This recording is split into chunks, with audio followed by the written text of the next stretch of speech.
Welcome back to the Wealth Fact. Today, we're talking about why the world's billionaires are suddenly turning their back on public charity, the mass exodus in DC, and why Mark Zuckerberg thinks AI can replace 20% of his workforce. Also, going over why airline stocks are up despite the $100 per barrel of oil. For over a decade, the Giving Pledge, basically that big contract that was started by Bill Gates and Warren Buffett, was ultimately basically a status symbol for the ultra wealthy.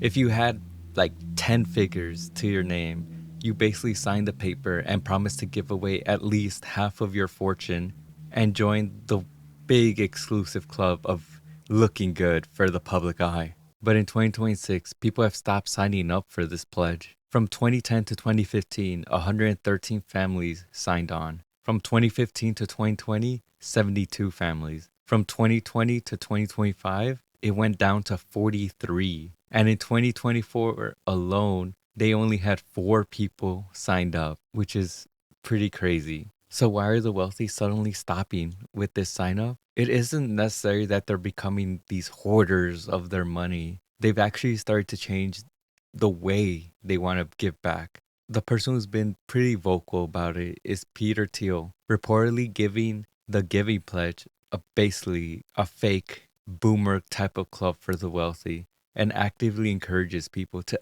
unsign it. Names like Elon Musk or Coinbase's CEO, Brian Armstrong, their names basically quietly went away from the website, or their commitments have been amended without any notice. They're pivoting away to a for profit social venture or political spending where they can actually control what is going on with their money. Wealthy families are moving away from these donor advised funds and private foundations for privacy and control. A donor advised fund allows you to get tax breaks now, but distribute the money wherever you want, often anonymously. In 2025, Fidelity Charitable saw a record 18.3 billion in grants, giving it actually people aren't stopping donating, they're just doing it now more anonymously. And people are starting to see this way. And a lot of wealthy people are doing this because they're terrified that the idea of their names will be stripped off of buildings in 20 years if there's a social value shift. And if they're able to keep these names off of the list and keep their money still heading toward what they want to support, I guess it's the better way that they see it. And moving on from this, if you feel like people around you are leaving their jobs, you're not alone. From the halls of Congress to Meta, there's a big exit again in the building.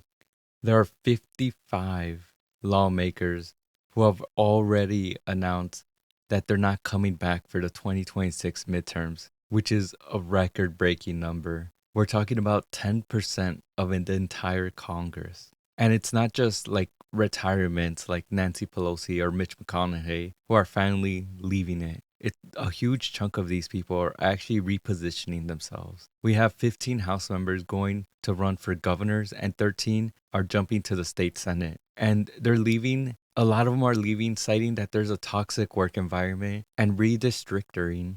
And that turns seats into a battleground that they don't want to fight anymore. And there's even clash in leaderships that is basically making everyone want to leave and not deal with this anymore. And in Meta's world, Mark Zuckerberg is doubling down on his year of efficiencies.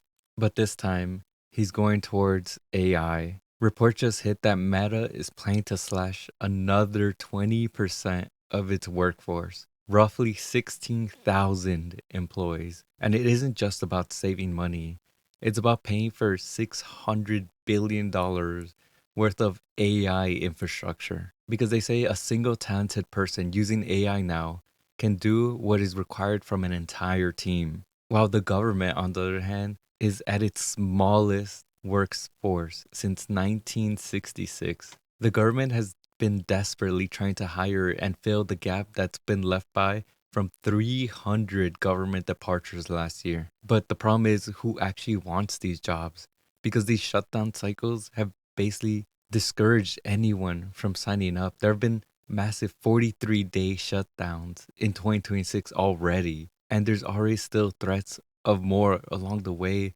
delaying paychecks and making people question whether they want to work for the government, as it doesn't seem as safe as a job as it used to. So the bigger question is, can the government even function efficiently being this lean? And moving on to the stock market this week, airlines, theme parks, and even dollar stores have had a big jump. Despite geopolitical tensions over $100 a barrel oil, the American consumers are rapidly refusing to stay at home and not spend. Normally, when oil prices strike 20% in just a month due to the conflict, airline stocks didn't drop. This week, Delta and American Airlines did the opposite. Delta raised its Q1 revenue guidance to $15.3 billion, a 9% year over year jump. And American Airlines followed the same, pursuing that their growth will be over 10%.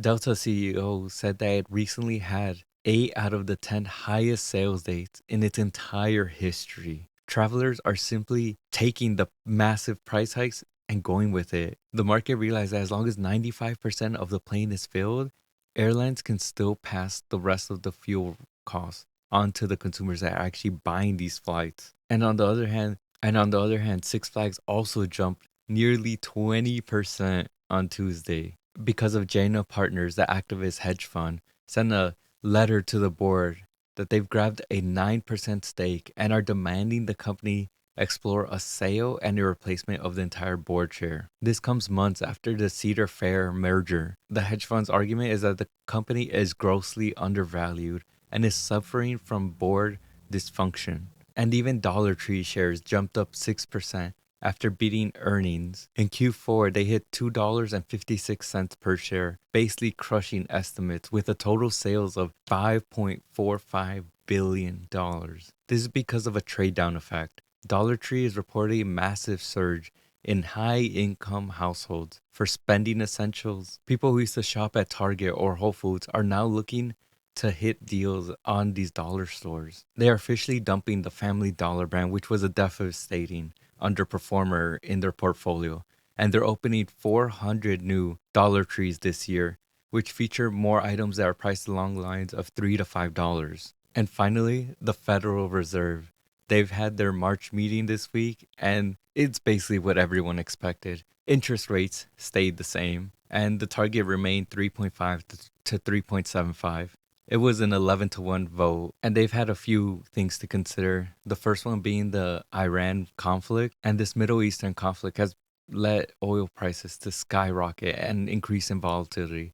The Fed is worried that if they cut rates now, it would just reignite inflation due to the rising cost of everything. Even Powell emphasized that the uncertainty has been elevated. With his term ending in May, he seems to be determined to leave the office with inflation fully in control, even as political pressure ramps up and tech stocks drop slightly after realizing this isn't going to end anytime soon. The Fed is prioritizing stability over growth right now.